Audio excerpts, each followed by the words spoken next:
Now, this video that we're about to watch is, a standard takedown of a criminal. Dude killed three people, three innocent people. A little girl was one of the deceased. He shot and killed a little girl. I think she was like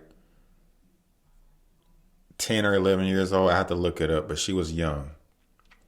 He killed the 38-year-old black woman and a news anchor, a white guy who was 24 years old. Three innocent people taken down by this guy. And then when he was on the ground, he had the nerve to say he can't breathe. Trying to be like George Floyd, I guess. But situations like this is why I am a very, very strong supporter of the death penalty. Not because I want to see people die, but I believe in justice, and the death penalty doesn't just, it doesn't bring the victim back, but it incapacitates the criminal, number one, so they can never hurt anybody again. That's the number one reason why we lock people up, is to incapacitate them, meaning to keep them away from harming other people. And number two, I want it to be a deterrent. If more people knew that they would get executed for committing the crimes that they commit, they would think twice about committing these crimes. We're always going to have people that commit murder. We're not going to stop murder. Murder's just going to happen. People have been murdering since the beginning of time. But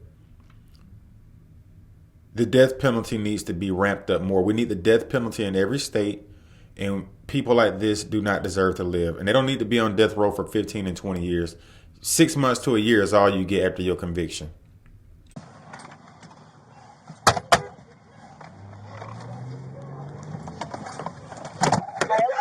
Get on your face. Get on the fucking ground. Get on your fucking face. Get on your face. Get on your fucking face. They killing me. They killing me. Roll the fuck over. They killing me. They killing me. They killing me. Let me go. Let me go. Let me go. Let me go. Let me go. Hold on, Andy. Hold on. Hold on. Hold on. I gotta say it. I gotta say it. I got it. Let me go. That's Atlee's on. Let me go. Relax, man. All right, we got him secure. Relax. Hey, all you guys coming up. Relax. From the other direction. Relax. That way. Go. Oh, yeah. Go secure that whole area. I can't breathe. I can't breathe. Everybody down there needs to be talked to. I can't breathe. He walked up from down there. I can't breathe. I can't breathe. You are breathing fine. I can't breathe. We're going to help you up, okay? I can't breathe. Okay, roll him on the side real quick. I can't breathe. I can't breathe. Yeah, he made me on some drugs. I can't breathe.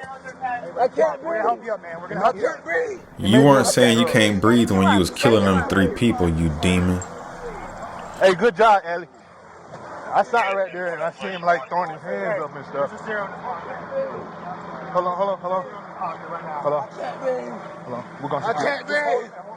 I can't breathe. It's down his leg.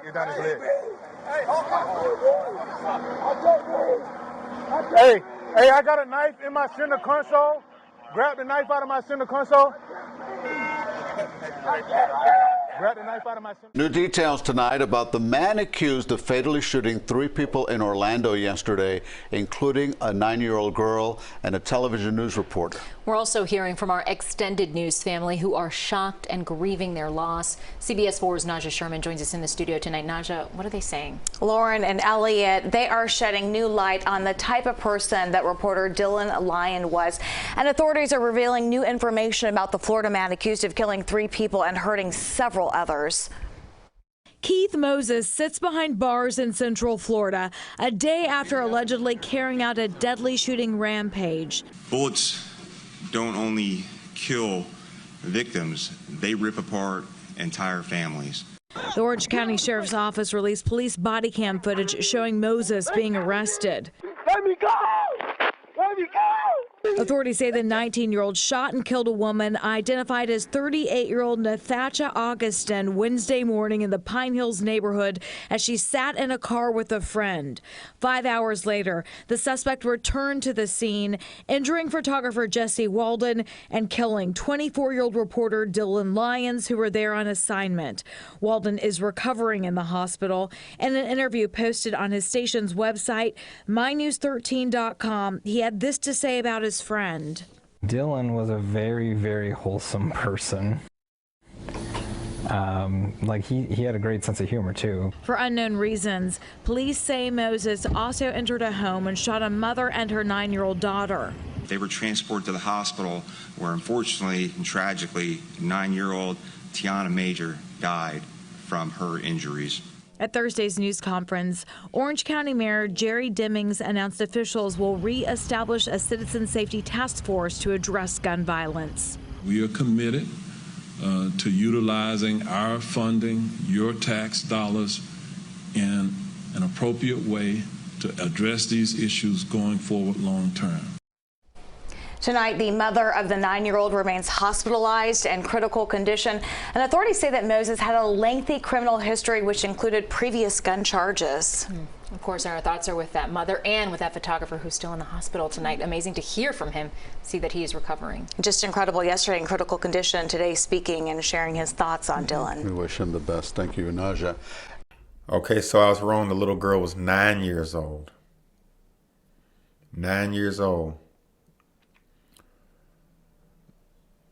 The only way to stop these senseless shootings is to start really putting the clamps down on these type of people. Bring them to justice quickly. And I know some people are like, oh, what about wrongful executions? And I'm totally against locking people up or executing them if they're innocent. I don't believe in executing innocent people. But this bastard deserves to be put down. And anybody like him. I don't care what color you are. I don't care what your mental condition is. If you kill innocent people for no reason, you got to get put down. Period. Forensics have come a long way. And if you're guilty without the shadow of a doubt, chop chop, man. I'm tired of seeing innocent people die for no reason. This is insane. Violent criminals, in my opinion, cannot be rehabilitated. Not like this. No. Not at all. He knew exactly what he was doing. And they said he had gun charges in the past. And he's only 19 years old. These prosecutors that give these people a slap on the wrist for serious charges got to go. The people got to rise up. I have family in Florida. I don't have no family in Orlando, but I have family in Florida. I know Florida is a pretty solid state when it comes to law and order, but Orlando, just like all the other Democrat-run cities, are liberal. And this is a consequence of giving people slaps on the wrist when they need to be put down, when they need to be put behind bars for their crimes, especially if they committing felonies. That's why there's a difference between misdemeanor and felony. Rest in peace to the victims. Thank y'all for watching.